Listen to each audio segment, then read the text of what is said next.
morning, friends, and welcome to After GMS. We are live here on the WFMY News 2 Facebook page as we welcome you into our live chat. Come on in, come on in.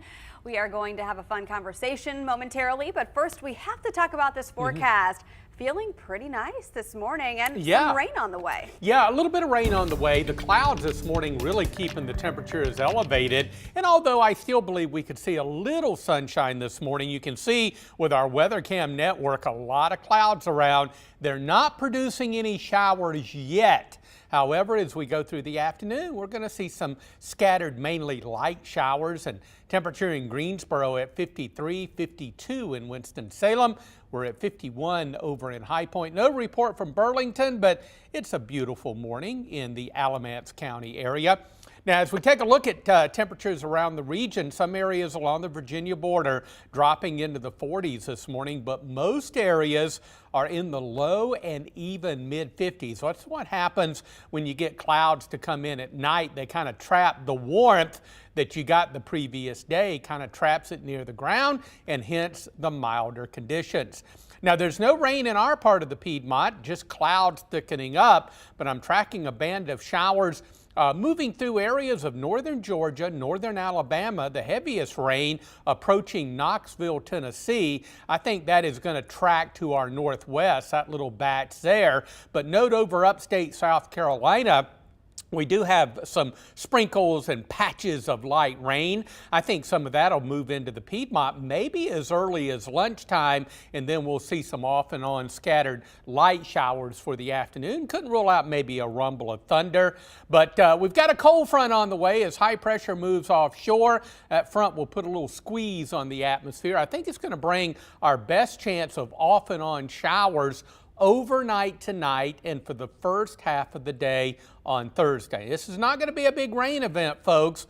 Anywhere from, maybe upwards of 1/4 of an inch of rain.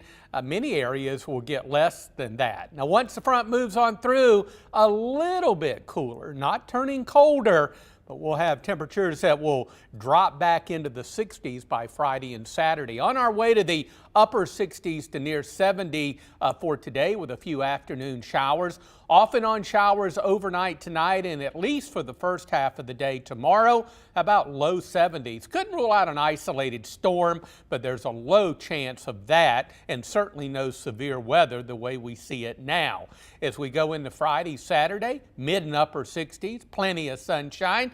And look at this, we're right back near 70 by Sunday. Now, the trend in the new week will be for temperatures to cool down. Upper 60s on Monday, but by Tuesday, I think we're going to struggle to make it to near 60. So next week may turn out to be a little chilly in the Piedmont. We all like the sound of that. Money. But unfortunately, the holidays tend to suck the money out of our wallets, right? They are right around the corner and prices for a lot of items are going up. There are a lot of you who are planners when it comes to holiday shopping. You plan out what you're going to buy and then you save for it. But with inflation and shipping warnings from manufacturers that it could take longer for items to get to you this year, you might need to adjust your timing. In the past, you might have started budgeting in November for December shopping. This year, experts suggest you set aside money right now in October to make sure you can pay for everything on your list. The big retailers are aware of this happening and they are launching big deals right now. Target, Walmart, Amazon's doing a 2-day Prime Day right now, trying to encourage people to start buying key items. Yeah, and that's really great for people who want to do early Christmas shopping. And although some of us don't do that, there are a lot of people that have already gotten started, you know, and with these deals, it really is helping people out. You know how frugal I am. I'm a very frugal person. When I get paid, first thing I do is pay all my bills, and I want to see how much I got left. Right. I'm not a big spender. I don't have to have the latest updated fancy item. Right. For example, my phone is about 7 years old. Okay, that's ridiculous, isn't it?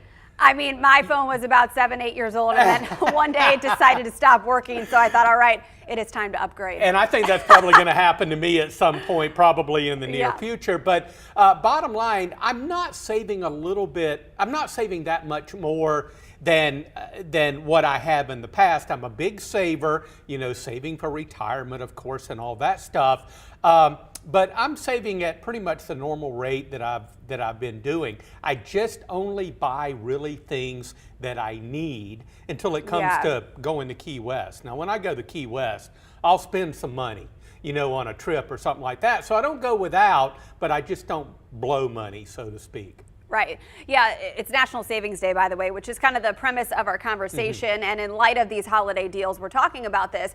I usually start making a list about now, what am I going to get the kids, or ask Santa to get the kids for Christmas and for their birthdays, which are both in winter months. And then I try to look at the prices for those items and make sure not only are they about the same in cost, but they're about the same number of items. Because, you know, the kids, especially my toddler, is starting to be aware of, you know, how if he has 5 gifts to open, you know, Sissy has to have 5 gifts to open as well. The baby doesn't know any difference, but like he's starting to pick up on that. And so we're really big into, I think, quality over quantity, but we want to save for some of those nicer items.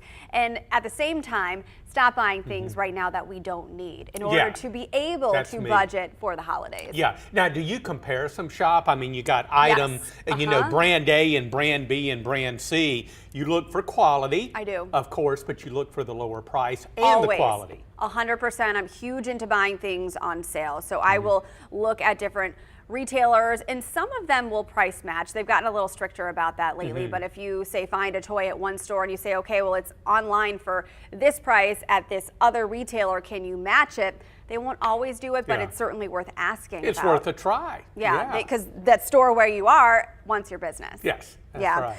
So let's see what some of you are saying here on the feed. Carl said they purchased season-ending things last year and used a lot of those for holiday seasons. That's a great point, Carl. I plan to buy a ton of Halloween stuff this year after Halloween, so we have it for next year because I'd love to go bigger as far as decorating for that holiday. Bobby is starting Christmas shopping this weekend. Go, Bobby. Yeah. Rhonda starts with a list and is over halfway done at this point. Rhonda, good for you. Tell me your strategies. I got to get started on this. And then Marky just doesn't bother with Christmas gifts, which is too stressful. And that's okay. And you know, we don't buy a lot, you know, for my family. We just enjoy being together as a family and celebrating Christmas for the true meaning. It's always nice to get a gift, but it's not totally necessary. So I remember, you know, growing up, my mom is one of 6, so we had a ton of cousins, aunts and uncles, and it just got to the point where it was outrageous trying to buy something for everybody. So we would do what's called Kris Kringle, where at Thanksgiving, everybody puts names in a hat. The adults do it, and then the kids do one for their own, and they pick a name, and you get a gift just for that person. If it's your sibling, you put it back and draw again. But that really kind of made it fun as far as guessing who had your name and then buying the gift for the person whose name you picked. So it's kind of a tradition and a way to save money because you're buying just for that one person. And everybody has a price point. Okay, like $25 this year, that's it. Don't go over that. So awesome. All right, well, this was a fun first conversation. Let us know if you find any great deals in some of these early savings days, and we'll have your morning headlines right now.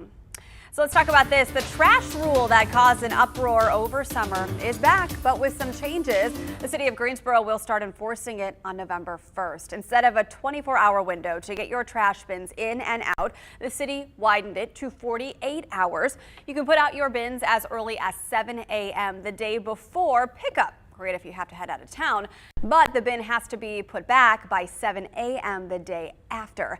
Violators could get a $25 fine. The Carolina Classic Fair was a success this year. Officials say they enjoyed a really great turnout. Nearly 230,000 people went to the fair this year. And officials say they are very happy with those numbers, especially considering Hurricane Ian derailed the fair's initial opening day. More than half of all fair guests went during the last and final weekend last weekend. Fair officials say those numbers were the highest since 2018. WFMY News 2 has partnered with Wellspring Retirement Community and Blue Cross Blue Shield of North Carolina to host a food drive to benefit the Greensboro Urban Ministry. It's this Friday, October 14th, and Saturday, October 15th. We'd like you to bring any donations to any of the 16 participating Food Lions, 7 participating Harris Teeters, and 3 participating neighborhood Walmart markets in Guilford County. Well, high school in Forsyth County is spending time and money educating students on the negative effects of vaping. It's a big problem right now. WFMY News 2's Denise McMiller takes a closer look at how the program works.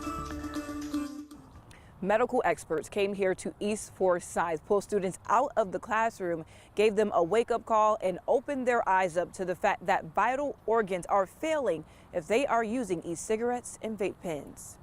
Members of the Wake Forest School of Medicine anatomy team got hands-on with students to show them what smoking and vaping does to the brain and lungs. Experts warn that vaping is no better than actual smoking because they contain high levels of nicotine that can lead to addiction. Nicotine is a drug that's a stimulant, so it revs up your system. So a lot of times what we see is, because when you're smoking a cigarette, it's the tobacco portion that's burning that often causes you to stop smoking. But when you're using a vape pen, there's no combustion, there's no fire that's going to tell you to slow down or going to cause you to slow down. And so you can actually consume a lot more nicotine with a vape pen than you can with a cigarette. Doctors say if your child is vaping, have an open and honest conversation with them about how harmful these devices are, and don't ignore these symptoms. Nausea, vomiting, chest palpitations, panic attacks, those are all signs. Irritability, those are all signs of nicotine excess and should not be ignored. And you should talk to your doctor about ways that you can come down off the vaping, because people have successfully quit vaping. Now, the good news is students are being educated, and teachers here at East Forsyth say that students were asking questions and were very engaged during the demonstration. All right, let's check that 7-day forecast. Clouds building over the area, but no rain this morning. However, that may not be the case later today. We'll see, I think, some off and on afternoon showers, maybe a rumble of thunder. The more widespread on and off showers will be coming up overnight tonight and for the first half of the day on Thursday. And then as we go into the mid and late afternoon on Thursday, I think most of the rain will move down east. The cold front will move through Thursday evening, so we'll have an opportunity to make it up into the lower 70s on Thursday, and temperatures drop back a little bit. A little cooler, drier air works in behind the front. Friday 66 and mostly sunny, upper 60s on Saturday. And look at this, by Sunday we're right back around 70. A beautiful weekend ahead for the Piedmont. As we go into next week, the trend will be for temperatures to chill down a bit. Upper 60s there on Monday and cooling back to the low 60s for highs by Tuesday. Everyone is remarking about how beautiful the color is this year. Yeah, it is really vibrant. Nice. It is earlier than it was last year because of the mild spring we had and the really cool nights, right?